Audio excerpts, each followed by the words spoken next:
मुगल सत्ता के सामने कभी न झुकने वाली वीरांगना रानी दुर्गावती के बलिदान दिवस पर दमोह जिले के सिगरामपुर में भव्य कार्यक्रम का आयोजन किया गया। कार्यक्रम में केंद्र और प्रदेश सरकार के कई मंत्री, जनप्रतिनिधि तथा प्रशासनिक अधिकारी शामिल हुए। सभी अतिथियों ने रानी दुर्गावती की प्रतिमा पर माल्यार्पण कर श्रद्धांजलि अर्पित की और पौधारोपण कर पर्यावरण संरक्षण का संदेश दिया।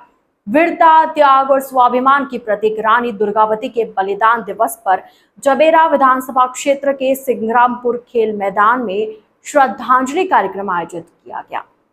जिला प्रशासन द्वारा आयोजित इस कार्यक्रम में बड़ी संख्या में लोगों ने भाग लिया और वीरांगना के अदम्य साहस, राष्ट्रभक्ति और बलिदान को याद किया। कार्यक्रम की शुरुआत रानी दुर्गावती की प्रतिमा पर माल्यार्पण से हुई। इसके बाद अतिथियों ने परिसर में पौधारोपण कर पर्यावरण संरक्षण का संदेश दिया। कार्यक्रम में दुर्गादास उइके, कुंवर विजय शाह, धर्मेंद्र सिंह लोधी तथा लखन पटेल विशेष रूप से उपस्थित रहे। मंच से वक्ताओं ने कहा कि रानी दुर्गावती का जीवन साहस, आत्मसम्मान और मातृभूमि के प्रति समर्पण की अनुपम मिसाल है।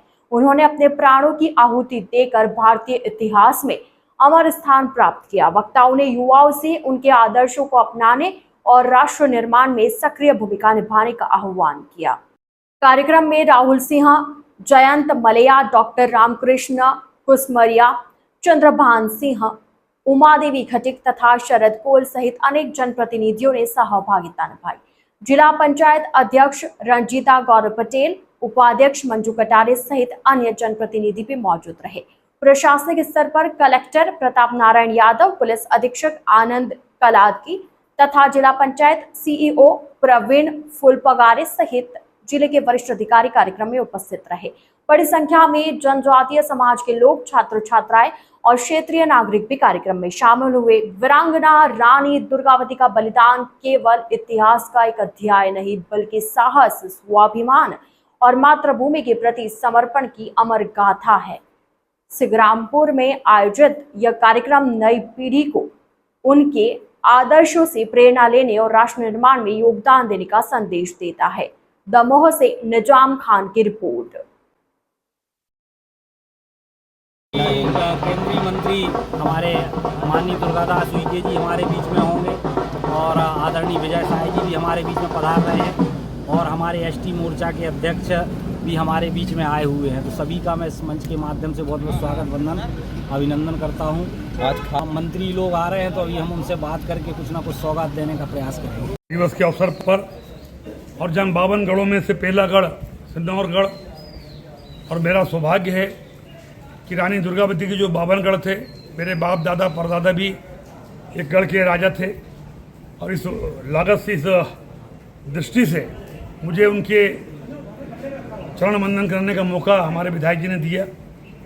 ये ऐतिहासिक रानी माँ दुर्गावती की राजधानी और वहाँ से हमारे जनजातीय बंधुओं के कल्याण का प्रजातंत्र के माध्यम से एक कोशिश आपने देखा होगा कि केवल हम आदिवासी संस्कृति, परंपरा, रीति रिवाज और संस्कार को आगे नहीं बढ़ा रहे, हम आदिवासी समाज के बच्चों को वकील, जज, कलेक्टर और आईएएस और आईपीएस बनाने की तैयारी भी कर रहे हैं। और इसलिए बहुत जल्दी जबलपुर में क्लैट, आईएएस और पीएससी का वो ट्रेनिंग सेंटर आदिवासी लोगों के लिए खोल रहे हैं, जहाँ पर रहना भी फ्री होगा, खाना भी फ्री होगा और बड़ी शिक्षण। भारतवर्ष का सौभाग्य है कि भारत का नेतृत्व यशस्वी और संवेदनशील प्रधानमंत्री आदरणीय श्री नरेंद्र मोदी जी कर रहे हैं।